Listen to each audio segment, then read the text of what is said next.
if you are not throwing a party this weekend, then you're probably going to one. And either way, you need to act right for the big game on Sunday. I've got Maryanne Parker here. You are an etiquette expert Good morning. with the Manor of Manners, and you've got some tips for us. Yes, I do have a few tips, and I believe that we should be a gracious guest and unforgettable host. So what do we do?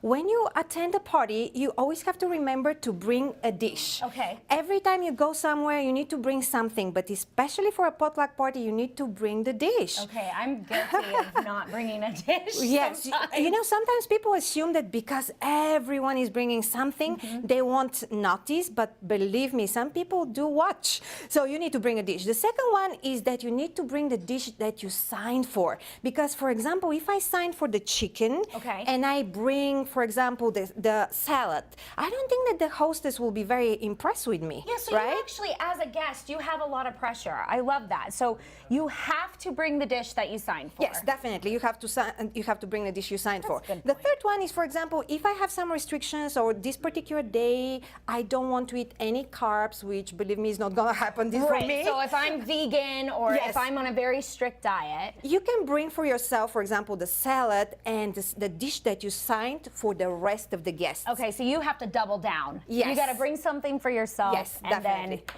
you know, and then you got to watch everybody eat all the good stuff. That's very sad. That's why I don't go on diets for the parties. Then you would never go on a diet. That's for sure. And then this one, I have done this before. You're not supposed to actually take your dish home with you. Let's say if you have to leave early.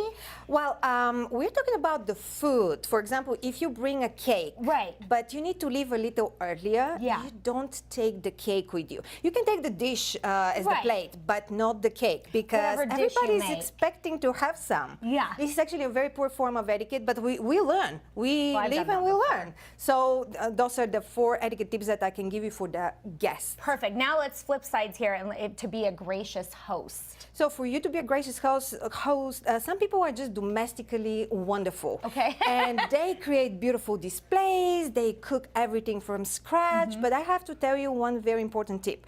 Don't experiment for this particular day, because you might have 50 wonderfully created parties. They are going to remember you for this one party that was a big mistake. And it will Everybody's going to remember, oh my God, what happened? So no, if you know how to make macaroni and cheese, it's always better to make the macaroni and cheese instead to just experiment. Stick with what you know, and I love that too, because you want to also time things correctly. Well, that's why I brought this. This is a little clock. It's very cute, huh? Yeah. So what we do, if you know, for example, that you're going to be cooking 3 hours, don't start the process 15 minutes before everybody arrives. Gotcha. Because everybody's going to be hungry, everybody's going to be very impatient, and you won't be the favorite hostess anymore. Yeah, they'll be hungry. And then our last one, very quickly, is if somebody does happen to have a food allergy, you don't need to go telling everybody. Yes, you keep it to yourself. For example, if you come to my party and you say, you know what, I have a pineapple allergy. I cannot go and tell people, you know what, Holly has a pineapple allergy, don't pass her the pineapple. So is this something confidential, and I shouldn't be sharing with anybody? And if you follow those etiquette tips, you'll have a lot of fun. Awesome. Maryanne, thank you so much. Great information. Thank you so Hopefully much for everybody having me. acts right.